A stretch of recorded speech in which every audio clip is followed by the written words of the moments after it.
You know, Sarah, I think one thing the White House is going to be celebrating today is the fact that 80% of its staff is coming back to work. Dennis McDonough, the chief of staff, he usually has 4 assistants. He was only down to 2 over the last 16 days. So having a full White House up and running is something I think a lot of people are going to appreciate.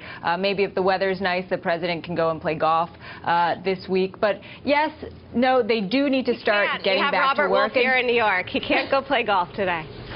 Well, no, not today. This weekend. Oh, this weekend. Robert, have you gotten any calls yet? Hi, Juliana. Hey, he's not saying. Well, you know what, No Juliana, but before we move on, I just want to play for you a little bit of a soundbite here from President Obama about what he said Washington should focus on now that the crisis is over. We still need to pass a law to fix our broken immigration system. We still need to pass a farm bill. And with the shutdown behind us and budget committees forming, we now have an opportunity to focus on a sensible budget that is responsible, that is fair, and that helps hardworking people all across this country. So he's going back, Juliana, to his ambitious agenda. The problem is, look at, they couldn't even get the government open for 16 days and barely prevented a U.S. government default. How is he going to get these projects done?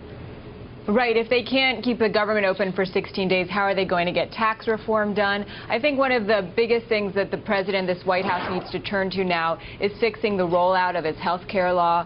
That's something that everybody has not been focusing on over this debt and shutdown fight. But one of the big questions going forward is whether or not Congress and the White House is going to be able to walk and chew gum at the same time, especially since really this deal just kicks the can down the road to December, January, and February. And this fiscal sword is going to still be hanging over them. Right, Juliana, that may be the stereotype right now. It is the first year of a second term of this administration. Robert Wolf with us, and he has been through thick and thin. When did you first meet the president? 06. 06. So it's been a long road for you and your golfing partner. What has changed after this battle in the White House? You're not in the White House. No. You're from a distance. But what has changed within the Oval Office and the West Wing? Well, 2 things. I think, as Juliana and I have spoken before, business is supportive of where the president's going. They were not for this shutdown. They were not for negotiations on the debt ceiling. They're for immigration reform, and they're for corporate tax reform. So you have a lot of things aligning with the business community. I would say, secondly, I think it's really important. We have seen a lot of the moderate Republicans talk about immigration and how key it is. As Sarah mentioned earlier, you just saw Boehner break the Hastert rule. The question is, does immigration become the next thing where Republicans can really shift? And I think that would be a very important thing. Ian, what is your optimism that we can actually govern in Washington versus go, what was it, 16 days? 16 days. 16 days?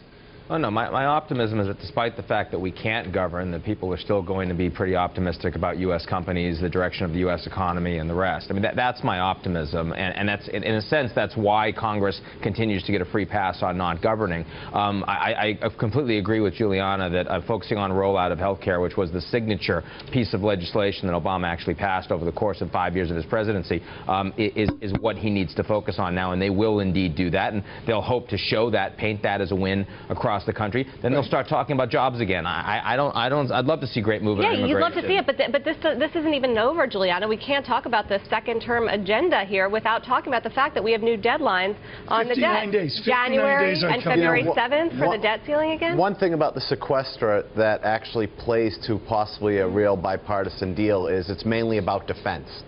Okay, defense has overspent versus their budget, so you have to actually fix that in January. And my guess is the Republicans don't want the sequester to kick in how the impact of defense is in 14. So you may actually get some movement on some flexibility on the sequester as well. So, Juliana, how does he deal with this? What is the strategy for the administration to get around these fiscal deadlines and even sequestration so that he can focus on what's important to him, like immigration? Well, to Robert's point, I think that they do see the deal as opening an avenue to possibly deal with sequestration. It's one of the reasons that Democrats push to have some sort of budget deal done before January, when this new round of sequestration cuts is set to kick in. But they have to get through. If you look at the timeline here, you could really see a scenario where, because you don't have a hard deadline with December 15th, everybody gets to go home, celebrate Christmas and New Year's with their family, come back in early January, and then be staring again at this mid-January deadline to fund the government. Then it takes you to February 7th. When we hit the debt limit, and because they have the extraordinary measures, that will get you about another month. So it really looks like this is going to take us into March. Now, to Robert's point, one reason why immigration could be something that you could start to see momentum on is because the Republican brand has been so tarnished that this is something that they may really need, and so that could help the White House here.